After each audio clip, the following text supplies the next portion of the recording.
السلام علیکم دوستوں، میں آپ کا زمانہ اردو عربک چینل میں خیر مقدم کرتی ہوں۔ امید کرتی ہوں کہ آپ خیریت سے ہوں گے۔ آج کی اس کلاس میں ہم کلاس 9 کا سبق نمبر 22 مکمل کریں گے۔ یہ سبق ہماری کلاس 9 اردو کی کتاب جان پہچان کا آخری سبق ہے۔ اس سبق کا نام ہے وقت۔ اس کو لکھنے والے ہیں ڈپٹی نذیر احمد۔ آئیے اس سبق کو شروع کرنے سے پہلے ہم آپ کو ڈپٹی نذیر احمد کے بارے میں تعارف کروا دیتے ہیں۔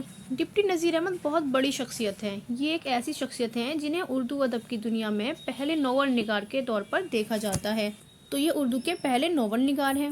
ان کی پیدائش 1831 میں ہوئی اور ان کی وفات 1912 میں ہوئی۔ ڈپٹی نذیر احمد اتر پردیش کے ضلع بجنور تحصیل نگینہ کے چھوٹے سے گاؤں ریہڑ میں پیدا ہوئے۔ والد کا نام مولوی سعادت علی تھا۔ نذیر احمد کی ابتدائی تعلیم بجنور، مظفر نگر اور دہلی میں ہوئی۔ اعلیٰ تعلیم دلی کالج میں ہوئی جو اب ذاکر حسین کالج کے نام سے مشہور ہے۔ تو یہ کہاں پیدا ہوئے؟ یہ ایک اتر پردیش کے گاؤں ریہڑ میں پیدا ہوئے اور ان کے والد کا نام کیا تھا؟ مولوی سعادت علی تھا۔ جو ان کی ہائیلی ایجوکیشن ہے وہ کہاں ہوئی تھی؟ وہ ہوئی تھی دلی کالج میں، جو اب کس نام سے جانا جاتا ہے؟ جو اب ذاکر حسین کالج کے نام سے جانا جاتا ہے۔ 1854 میں تعلیم سے فراغت کے بعد انہوں نے پنجاب کے ایک مدرسے میں مدرسی کا پیشہ اختیار کیا۔ انہوں نے اپنی ایجوکیشن کمپلیٹ کرنے کے بعد پنجاب کے ایک مدرسے میں ٹیچر کا پیشہ اختیار کر لیا۔ انگریز حکومت نے ان کی خدمات کے اعتراف میں انہیں شمس العلماء کا خطاب دیا۔ ان کو ایک ایوارڈ دیا گیا شمس العلماء کا۔ 1902 میں ایڈنبرا یونیورسٹی نے LL.D کی ڈگری تفویض کی۔ ڈپٹی نذیر احمد ترجمہ نگار ہیں، ادیب ہیں، ناول نگار اور مقرر بھی تھے، یعنی تقریر کرنے والے بھی تھے۔ اردو ادب میں ان کی سب سے بڑی اہمیت یہ ہے کہ وہ اردو کے پہلے ناول نگار ہیں۔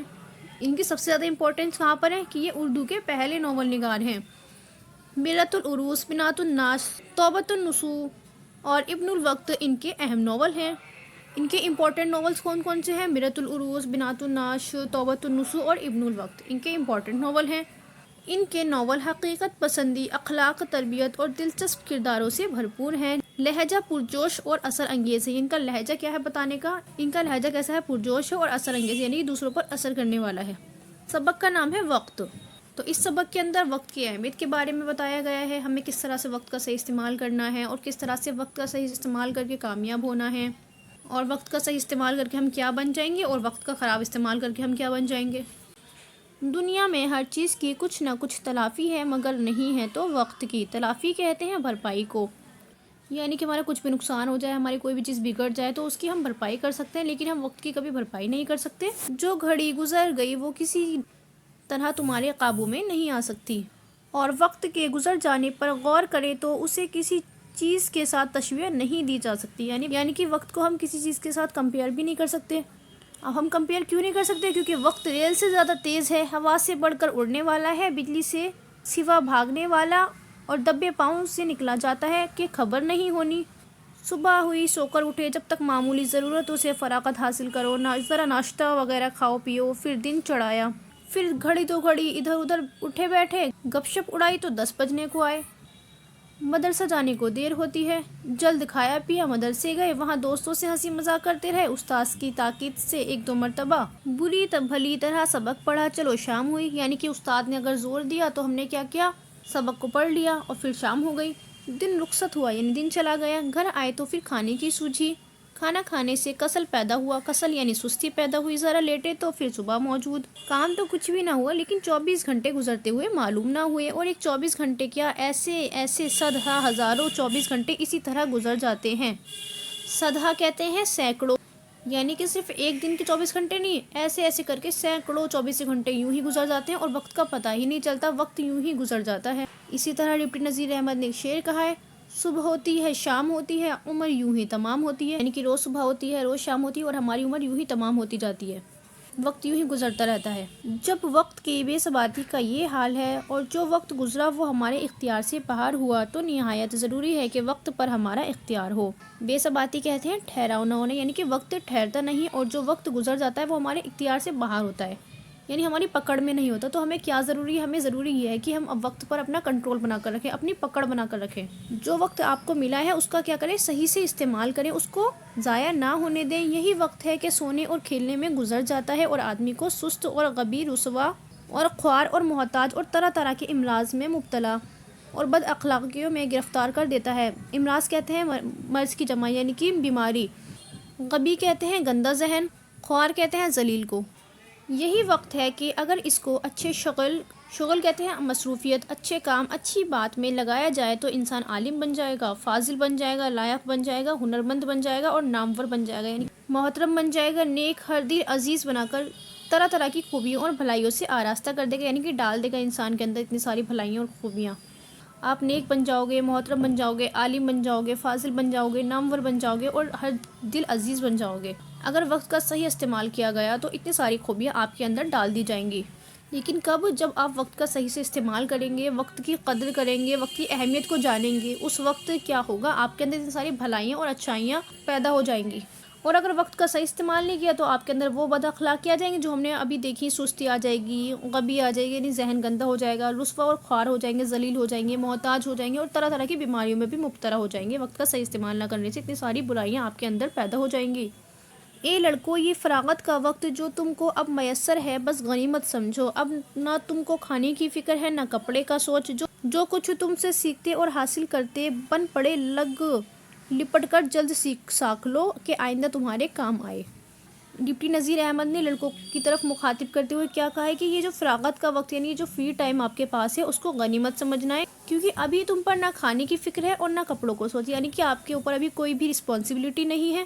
تو جو کچھ تم سیکھ سکتے ہو نا اس کو سیکھ لو اور جلدی جلدی سیکھ لو تاکہ آئندہ یعنی آنے والے وقت میں فیوچر میں آپ کے کام آ سکے، ورنہ پھر کہاں تم اور کہاں یہ فراغت، یعنی کہ پھر کہیں ایسا موقع نہیں ملے گا کہ آپ کے پاس اتنا فری ٹائم ہوگا کہ آپ کچھ سیکھ سکو۔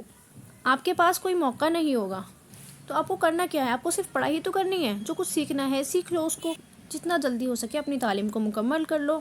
اس وقت تم سر پر ہاتھ رکھ کر روگے اور رونا کچھ سود مند نہ ہوگا، یعنی کہ اگر آپ نے اس فرصت کے وقت میں اگر آپ نے اس پڑھنے کے وقت کو فضول کاموں میں برباد کر دیا تو آگے کیا ہوگا؟ آگے آپ سر پر ہاتھ رکھ کر روگے اور کچھ بھی فائدہ حاصل نہیں ہوگا، بہت پچھتاؤ گے اور پچھتانا کچھ فائدہ نہ بخشے گا، بہت افسوس کرو گے اور افسوس سے کچھ نہ ہوگا۔ یہ وقت جو تم کو اب حاصل ہے ان وقتوں کی مانند نہیں، یعنی برابر نہیں، جو جوانی اور پیری میں تم کو آئندہ پیش آئیں گے۔ لڑکپن کا وقت جوتنے اور بونے کا وقت ہے اور جوانی اور پیری کا وقت کاٹنے اور گاہنے کا ہے۔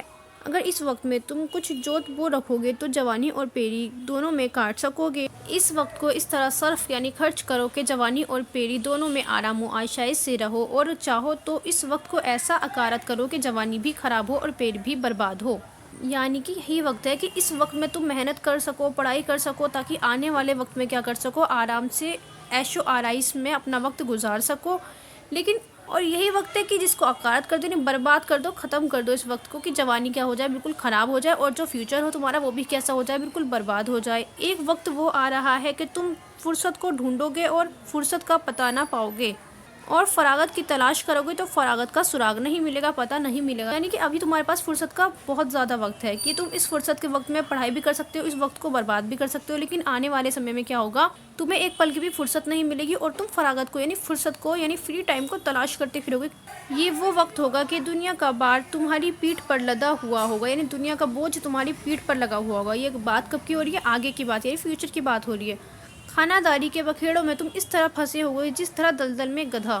ایک طرف تو فکر معاشی یعنی کہ روزی کی فکر، یعنی کھانے کمانے کی فکر، تم کو سر کھجانے کی بھی مہلت نہ دے گی، اور دوسری طرف انتظام تعلقات تم کو دم نہ لینے دے گا۔ اس وقت کسب کمال کا کیا مذکور، اگر حواس بجا رکھ انہی کاموں سے عہدہ برآ ہو جاؤ تو صد آفری، یعنی شاباشی شاباشی۔ خانہ داری کہتے ہیں خاندان، بکھیڑوں یعنی جھگڑوں میں، یعنی خاندان کے جھگڑوں میں تم اس وقت اس طرح پھنسے رہو گے جس طرح دلدل میں گدھا پھنسا رہتا ہے، یعنی کہ تمہارے پہ اتنی زیادہ رسپانسبلٹیز ہوں گی کہ تم ان کو ہی پورا نہیں کر پاؤ گے۔ اس وقت کسب کمال کا کیا مذکور، یعنی اگر کمال کی بات کیا ہے کہ اگر حواس بجا رکھ تو انہی کاموں سے عہدہ بر ہو جاؤ تو صد آفری، یعنی کہ اگر کمال ہے تمہارا تو تم انہی کاموں سے عہدہ بر ہو جاؤ۔ عہدہ بر کہتے ہیں اپنی ذمہ داری کو پورا کرنا، تو کیا ہے؟ صد آفری، یعنی خوشخبری ہی خوشخبری ہے تمہارے لیے۔ بس یہ خیال ہرگز اپنے دل میں مت آنے دو کہ ابھی سیکھنے کا بہت وقت آ رہا ہے۔ ایسی کیا بھاگڑ مچی ہے کہ رات دن لکھنے پڑھنے کے پیچھے مر مٹے، اگلا حال کچھ کسی کو معلوم نہیں، کون جانے کہ تندرست رہے یا نہ رہے، زمانہ فرصت دے یا نہ دے۔ یہ سب سامان جو اب میسر ہے، میسر ہو یا نہ ہو، بے شک وقت کی قدر و قیمت اور اس کی بھاگا بھاگ تو یہ چاہتی ہے کہ تم خواب و خور اپنے اور اوپر حرام کر کے رات دن کتاب پر سے نہ سر اٹھاؤ۔ لیکن انسان کی طبیعت کو خدا نے تازگی پسند بنایا ہے. کیسا ہی کوئی دلچسپ شغل ہو یعنی مصروفیت ہو، ایک عرصے کے بعد ضرور اس سے جی گھبرا اٹھتا ہے اور طبیعت اکتانے لگتی ہے، اور اگر طبیعت کو مجبور کر کے اس کام پر لگے رہو تو وہ کام بھی اچھی طرح نہیں ہوتا اور حواس بھی کند ہو جاتے ہیں. آپ کو کامیاب ہونے کے لیے کیا کرنا ہے، یہ نہیں سوچنا کہ ابھی پڑھنے کا بہت وقت رہ گیا ہے، آگے جا کے ہم پڑھ لیں گے، بلکہ کیا کرنا ہے، ابھی سے محنت کرنی ہے تاکہ آگے آنے والے سمے میں آپ آرام کر سکو، سکون کی زندگی گزار سکو. اس واسطے مناسب ہے کہ کتاب کا مطالعہ ایسے اعتدال کے ساتھ جاری رکھو کہ تندرستی کو خلل نہ پہنچے اور ہمیشہ چند قسم کا شغل رکھو. مناسب کیا ہے، مناسب یہ ہے کہ کتاب کا مطالعہ ایسے اعتدال کہتے ہیں کوئی بیچ کا راستہ اپنا لینا کہ ہماری تندرستی کو خلل نہ پہنچے، یعنی کہ ہم اس چیز سے بور نہ ہوں. مثلا نظم و نثر، تاریخ و جغرافیہ اور حساب ایک ساتھ پڑھو، یعنی کہ ایک ہی سبجیکٹ مت پڑھو، الگ الگ سبجیکٹ کو ایک ساتھ پڑھو تاکہ کیا ہو، بوریت نہ ہو. جب نثر سے طبیعت ملول ہوئی تو نظم دیکھنے لگے، یعنی کہ جب نثر پڑھتے پڑھتے ملول ہوئی، ملول کہتے ہیں کہ اکتا گئے، یعنی کہ جب نثر پڑھتے پڑھتے اکتا گئے تو نظم پڑھنے لگو. تھوڑی دیر تاریخ پڑھ، یعنی کہ تھوڑی دیر ہسٹری پڑھ لو، تھوڑی دیر جغرافیہ کی سیر کی، یعنی تھوڑی دیر جغرافی پڑھ لو. پھر حساب میں طبازمائی کی، یعنی کہ پھر کوشش کرنے لگے حساب میں. ان سب سے گھبرائے تو کچھ لکھنے بیٹھ گئے، اگر پڑھتے پڑھتے بھی بور ہو گئے، گھبرا گئے تو کیا کرنے لگے، پھر لکھنے بیٹھ گئے. یعنی کہ ایک ہی چیز میں مت لگے رہو کہ اس سے بور ہو جاؤ. جب رات کو سونے لگو تو ضرور سوچو کہ آج ہم نے کون سی نئی بات حاصل کی. اگر معلوم ہو کہ آج کچھ نہیں سیکھا تو جانو کہ دن رائگاں گیا، یعنی برباد گیا، اور اس نقصان کو تلافی اپنے ذمے لازم کر لو. یعنی یہ جو نقصان ہوا اس کی تلافی، اس کی بھرپائی کس کو کرنی ہے، آپ کو خود ہی کرنی ہے. کسی نے کیا خوب فرمایا ہے کہ جس کے 2 دن برابر ہوں، یعنی ایک شخص ایسا جیسا کل تھا آج بھی ویسا ہی رہے اور اپنی حالت دیروزہ میں ترقی نہ کر سکے تو وہ خسارے میں ہے، یعنی نقصان میں ہے. یعنی کہ جس نے آج کچھ نہیں سیکھا، اپنا پورا دن برباد کر دیا، تو سمجھو کہ اس کا دن کیا ہے، بالکل بیکار ہے، اس دن کی اس کی زندگی میں کوئی اہمیت نہیں ہے. تو ہمیں کیا چاہیے، ان 2 دنوں کی بھرپائی کر لینی چاہیے. کیسے، جیسے مان لو میں نے آج کچھ نہیں سیکھا تو میں کل کیا کروں گی، 2 چیزیں سیکھوں گی تاکہ آج کے دن کی کیا ہو سکے، بھرپائی ہو سکے. آئیے اس کے سوال و جواب مکمل کر لیتے ہیں. سوال نمبر 1 ہے، دنیا میں وقت کی تلافی کیوں ممکن نہیں ہے؟ اس کا جواب ہوگا، گیا وقت پھر واپس نہیں آتا، جو گھڑی گزر گئی وہ پلٹ کر نہیں آتی، اس لیے وقت کی تلافی ممکن نہیں ہے. سوال نمبر 2، وقت ضائع کرنے سے انسان کس قسم کے حالات سے دوچار ہو سکتا ہے؟ اس کا جواب ہوگا، وقت ضائع کرنے سے انسان ہمیشہ نقصان میں رہتا ہے اور پچھتاتا رہتا ہے کہ اس نے اپنی زندگی برباد کر لی ہے. اگر وقت پر کام کیے ہو تو کس قدر ہنرمند بن سکتا ہے، لائق بن سکتا ہے، نام اور ہر دل عزیز بن سکتا ہے. جو کام کرنے، کچھ سیکھنے اور سمجھنے کا تھا اسے کھیل کود اور فضول کاموں میں گنوا دیا اور اپنی زندگی خود برباد کر لی. سوال نمبر 3، وقت کے صحیح استعمال سے انسان میں کیا خوبیاں پیدا ہوتی ہیں؟ اس کا جواب ہوگا، وقت کے صحیح استعمال سے انسان لائق مند، عالم، فاضل بنتا ہے. جو پیشے اختیار کرتا ہے اس میں اسے کامیابی ملتی ہے، اس کے پاس پیسہ بھی ہوتا ہے اور صحت بھی ہوتی ہے، کیونکہ اس نے دن بھر کے کاموں کے لیے وقت مقرر کر رکھا ہے اور اس کے مطابق انجام دیتا ہے. جو بچے وقت کی قدر کرتے ہیں، وقت پر پڑھتے ہیں، کھیلتے ہیں، سوتے اور جاگتے، کھاتے پیتے ہیں، وقت بھی ان کی قدر کرتا ہے، انہیں نیک اور ہر دل عزیز بنا دیتا ہے. نیکسٹ ہے، خالی جگہوں کو بھریے. صبح ہوتی ہے، شام ہوتی ہے، عمر یوں ہی تمام ہوتی ہے یوں ہی. نیکسٹ ہے، نیچے لکھے ہوئے لفظوں کے متضاد لکھیے، اپوزٹ لکھیے. پیری کا ہوگا جوانی، جاہل کا ہوگا عالم، لائق کا ہوگا نالائق، سست کا ہوگا چست، بھلائی کا ہوگا برائی، خسارہ کا ہوگا فائدہ.